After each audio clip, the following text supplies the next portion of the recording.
Hello and welcome back to Coin Lady channel. Since even Ripple won't list XRP and their newest product, Liquidity Hub, doesn't appear to be built on XRP, I feel compelled to offer my thoughts on the matter. And I've mentioned this before, but it's in the press again, and it's been discussed extensively in the XRP community, which is great because it's exactly the kind of thing we should all be doing. In addition, I've gotten some insight from a few lawyers, like attorney John Deaton, who have done videos on this very subject. But right from the bat, I'll tell you. I'm willing to give Ripple a break on this, just as I did with Coinbase and other U.S. cryptocurrency exchanges when they delisted XRP out of fear for their safety. And while I've said it before, I'll say it again, the cryptocurrency exchanges like Uphold that didn't deal us XRP received some components for sure, and for that I'm eternally grateful. I'm not going to hold it against someone for lacking that much confidence and willingness to take risks, especially because the SEC is the real culprit here. So it is with Ripple and the current predicament involving the Liquidity Hub. I mean, seriously, you have to wonder, would listing XRP in Liquidity Hub today help or hurt Ripple's legal standing? What, if anything, could that possibly hurt? Because right now, don't forget that there's a reason why Ripple has only been selling XRP since, I don't know, 2018 at the earliest. By the way, roughly a few years ago, they completely stopped making any programmatic sales to key partners related to on-demand liquidity. That was a clever plan of action. And their legal counsel probably said, hey, this is what should be done. I'm just making a wild guess here, but I think it came straight from the very top, and my bet is that Stewart already had something to say about it. In spite of this, not even Ripple will list XRP. And I applaud their initiative. The SEC is on the wrong side of history, and this won't change anything. When this is over, XRP will once again be available on every cryptocurrency exchange in the United States. Because I have faith that the right thing will be done, that is what I expect to happen. Moreover, I've found a shop that sells Coinbase, and I'd want to tell you about it. I really wish they'd had the backbone to stay put a few years ago, but they've made it clear that they have no plans to leave the country. I don't have a background in law or finance, so please bear with me while I dive in and share my ideas on this. I'm not qualified to give you financial or legal counsel. Nothing I say or write should be used as a basis for making financial decisions. I'm just a fan that occasionally posts films to YouTube regarding crypto-related subjects for pleasure and as a pastime. Okay, so I'll set the stage quickly. Get everyone on the same page and make sure they know what's going on. The article Ripple's new Liquidity Hub excludes XRP, at least for now, was published on April 17 by Blockworks. And this ignited the community in terms of some people being totally furious, and others, like me, were like Doug, ever the common front makes sense. Moreover, it's not a problem at all. And even if you disagree with me, I can understand and appreciate your position. Just so you know, I respectfully disagree. Since these are only our personal thoughts and not hard facts, that's fine. Liquidity Hub is essentially a pricing aggregator for a variety of cryptocurrencies, including Bitcoin, Litecoin, Ethereum Classic, and Bitcoin Cash, making them accessible to Ripple's customer base. They have access to that via Ripple's, in the form of liquidity, but Ripple is not responsible for conducting the exchanges themselves. It's more accurate to say that they are a price aggregator, much like Kayak, Pricealign, whatever, or Google Flights. You could provide a rundown of where people may go to buy various cryptocurrencies, along with live quotes and market values. The end, if you will. Now, the SEC might come take a look at XRP if Ripple offered it. Okay, wouldn't that give them more weight in their case? Then, because, as I just mentioned, Ripple had good reason to halt their programmatic purchases. Ripple wouldn't be providing the XRP in this scenario, but they'd still be able to facilitate a successful introduction. As for the SEC, they'd probably use that as an argument against Ripple because they know it would weaken their case. You shouldn't put yourself in danger if you're prone to being rippling. Instead, I see your point about waiting for more definitive regulations. So, yes, that makes perfect sense to me. And in the end, there's no use in my reading this essay. For the sake of censor being patched effectiveness, I simply wanted to make sure everyone was up to speed. However, Ripple explains that XRP will not be included in the meal. They reported that, quote, XRP would be analyzed alongside other cryptocurrencies. The company's block product support statement reads as follows: "We look forward to supporting XRP as it receives regulatory clarity in the US," followed by a period. And indeed, they did mention XRP would be included upon the product's introduction in November of 2021. Naturally, they claimed this after the lawsuit had already been launched against them. Even if they were internally thinking in 2021, well, we can't launch this with XRP, I imagine, and this is speculation, that they were assuming that the litigation would have concluded by the time that they released Liquidity Hub, in which case they wouldn't need to note. Actually, it's not quite enough. Since a lawsuit is now being filed, they may have assumed that by that time, it would have been resolved. This is just conjecture on my part. If XRP future becomes more certain, as we're predicting here and now for November 2021, we'll just incorporate it. So, have a look at this.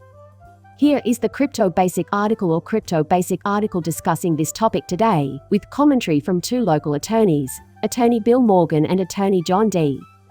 Also, a prominent attorney has stated that, despite a recent discussion, Coinbase has no plans to list XRP. And I explained my position in detail in a video I posted the day before yesterday. I'd rather not repeat it all here. However, if there's even a grain of truth about Coinbase's intentions regarding relisting XRP, would they truly do it? I'm not saying I have 100% faith in Judge Torres' judgment, but everything hinges on how it's worded. Answer in one piece.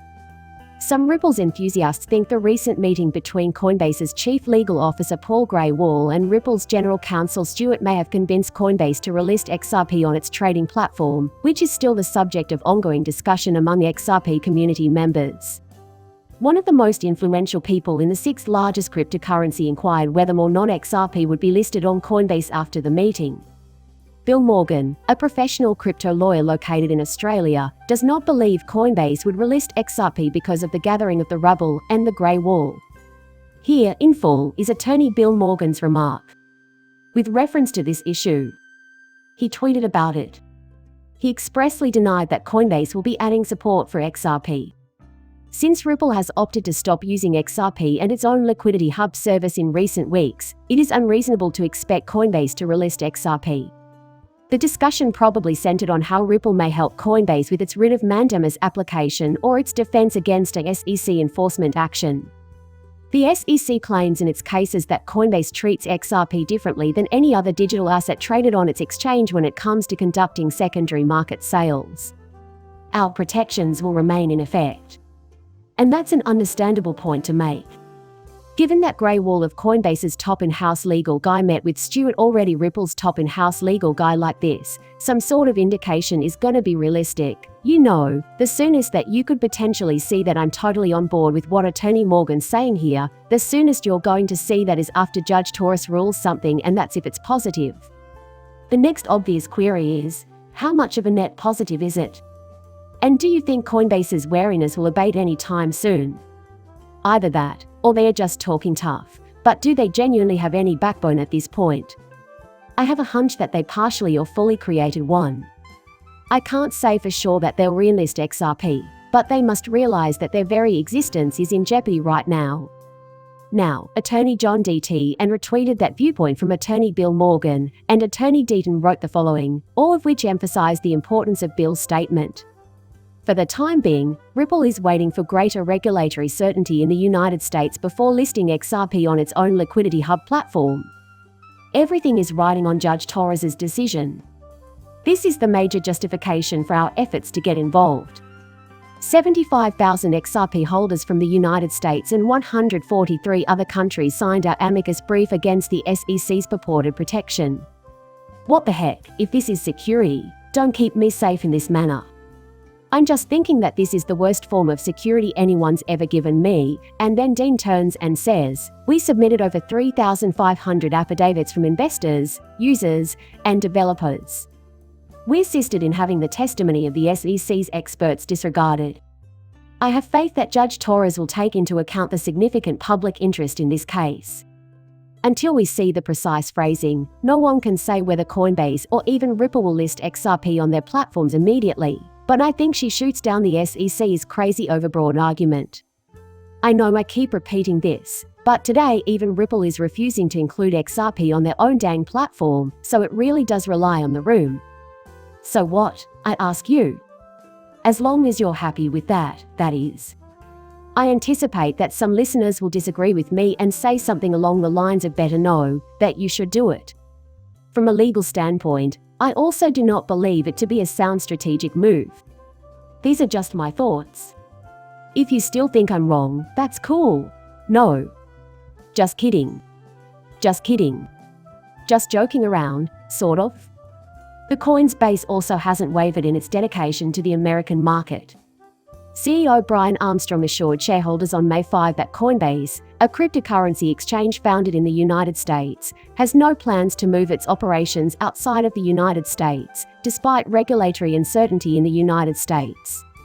This is a quotation from By the Way, so let me be clear, we are wholly devoted to the United States. I established the company there because I believed in the preeminence of the rule of law. What you said is crucial. I have high hopes that the United States will receive sound advice.